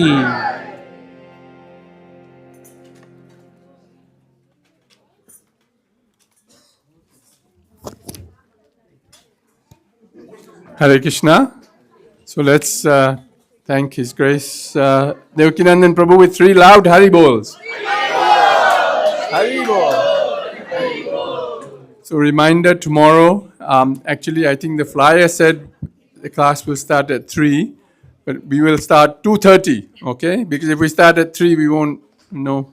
By the time we start, it'll be time for Tulsi Aarti. So we will start 2:30. Everyone, please come 2:30 tomorrow. A little bit of kirtan, and we will continue with the second part of the seminar here. So please join us 2:30. Anyone who missed the earlier announcement, tomorrow is Akshay Tritiya. Wonderful day. We're requesting all of those who would like to sponsor for our upcoming Nashing Yagya on May 3rd. Right? So the Yajman sponsorship is 501. The Mukhya Yajman is 1001, where for the Mukhya Yajmans we'll be giving this wonderful Nashingadev book, Dhruva Prabhu's big book. I was trying to get a copy, but Nashingadev has locked them away, So we will retrieve them soon, hopefully. So please do that. And all of those sponsors which we receive by tomorrow morning will be announced in front of the deities as special recipients of mercy on the auspicious day of Akshay Tritiya. So please, if you're going to sponsor today and have the extra mercy from Shri Shri Gaur Nitai tomorrow and Lord Nashingadev. Thank you all so much. Please honor prasadam. Do not bring prasadam. Oh, sorry, one more announcement. A bonus class on Akshay Tritiya, bonus. Tomorrow at 7 a.m. in the morning, Prabhuji will be giving morning Bhagavatam class here. So please do join us for morning Bhagavatam class tomorrow morning at 7 a.m. 7 a.m. Haribol. You can also join us for Mangal Aarti at 4:30 if you'd like to.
Hare Krishna.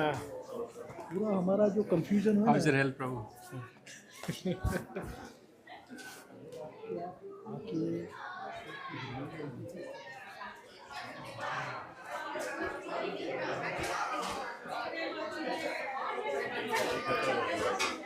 Prabhuji did not come. You come alone, Prabhu, Mata.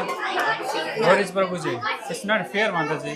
No, so he wanted to come to this class, but he had kidney stone.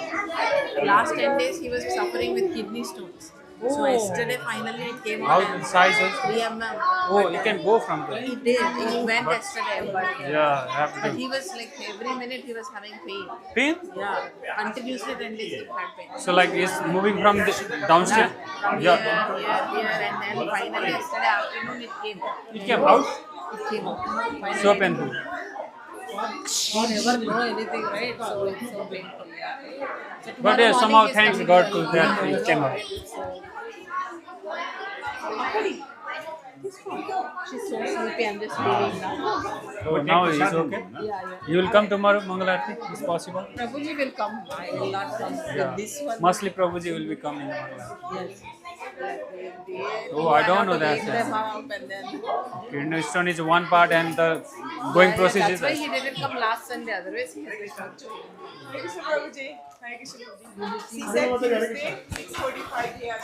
मेरे प्रभु की जय हो। बोल प्रभु। उनको जानते हो ना?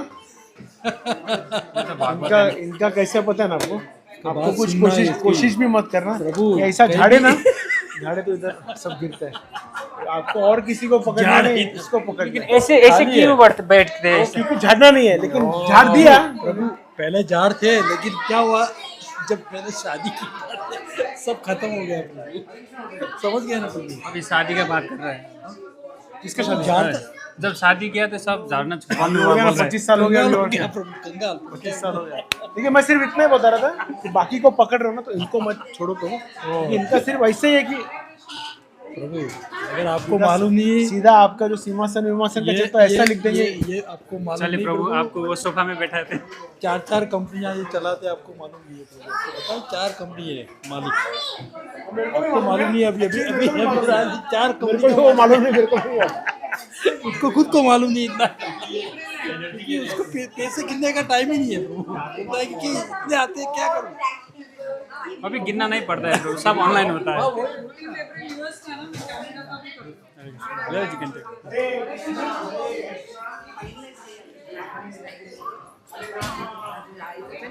How is Tosam? He has to go for MRI. He done MRI or is still in the process? No, tomorrow he has to go. Torsion.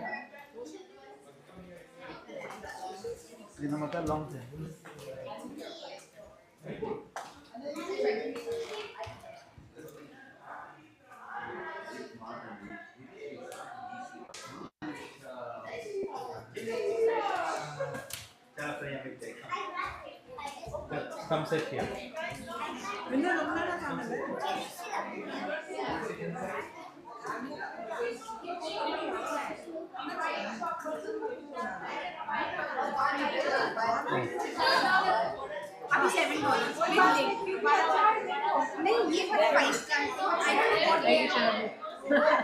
आपने अच्छा आपका नहीं आया। I was thinking today. I was feeling so tired and आज नहीं बुलाया प्रभु ने। थोड़ा प्रभु जी के लिए भी कुछ लेके जाइए, अकेले खा रहे हैं। इसमें बचा लो। नहीं नहीं वो सुबह को अंदर रखा 7 बजे खाना हो गया खा लिया।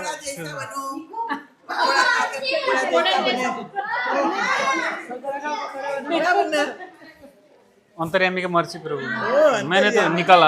आज तो हम पकौड़ा ही खाते हैं, सुबह को भी खाया था। पकौड़ा से सब ढकता है ना माता जी, इसलिए प्लेट भरता है ना, इसलिए बड़ा बना दिया। इसलिए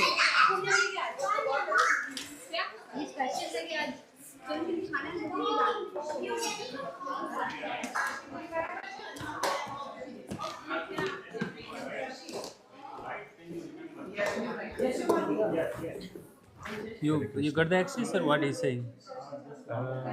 मेरी प्रभु से बात हुई है, उनको भी उन्होंने कंफर्म नहीं किया। वो बोल रहे कि उन्होंने मेरा मेंबरशिप देख लिया है। अपेरेंटली वहाँ पे उनको 2 मेंबरशिप दिखे, तो मैंने बोला कि एक 6 बॉटल का दिखा, वो नहीं है मेरा। एक ही किया मेंबरशिप। Yeah. तो Yeah. मैं फिर उनको भी ज़्यादा मैसेज नहीं कर क्योंकि मैंने उनको बहुत मैसेजेस कर दिए। बट मेरे को किसी और सुमन प्रभु ने कल बोला कि उनके पास जो स्प्रेडशीट है उसमें मतलब नाम है मेरा वहाँ पे। तो आपको दूसरा मैंने वो आपको दूसरा भेजा था ना, एक नंबर मैंने आप send it to the is also in the Kedarnagari. अच्छा so maybe Durga Prabhu is वो प्रेसिडेंट है ना उधर का, so maybe is busy, so maybe you तो मैं कैन उनसे बात करूँ। बात कर सकते हैं, यू कैन ट्राई दैट। तो आपने बहुत वो बोल रहे हैं, so it's not happening, so better जल्दी हो जाएगा तो अच्छा रहेगा आपका। फ्री बोतल ना आपने? फ्री बॉटल क्या 2 बार रजिस्टर किया है क्या? नहीं, मैंने एक ही बार किया था, उनको पता नहीं क्यों 2 बार दिख रहा है। हाँ, मुझे शायद 2 बार दिखा। वो भी 6 बॉटल, 6 तो मेरे को नहीं 2 बार होगा ना, इसलिए 6 बोतल दिख रहा है जैसे लगता है। पेमेंट तो एक ही बार है। मैं तो 2 बार पेमेंट कर दिया ऑलरेडी? हाँ, पेमेंट हो गया। ओह स्टिल इन होल्ड। लेकिन एक दूसरा बात ये भी है कि जो एयर में हम रोटेट करते हैं, हाँ, एक बार आपको जाना पड़ेगा पिकअप के लिए। अभी तो हम सोच रहे थे कि मतलब एक और प्रभु जी है, हम सोच रहे थे कि अगर ये नहीं होता तो मई में हम जाएंगे फिर वहाँ पे। वो प्रोविंस से हाँ, माता जी इधर है, प्रभु जी उधर है।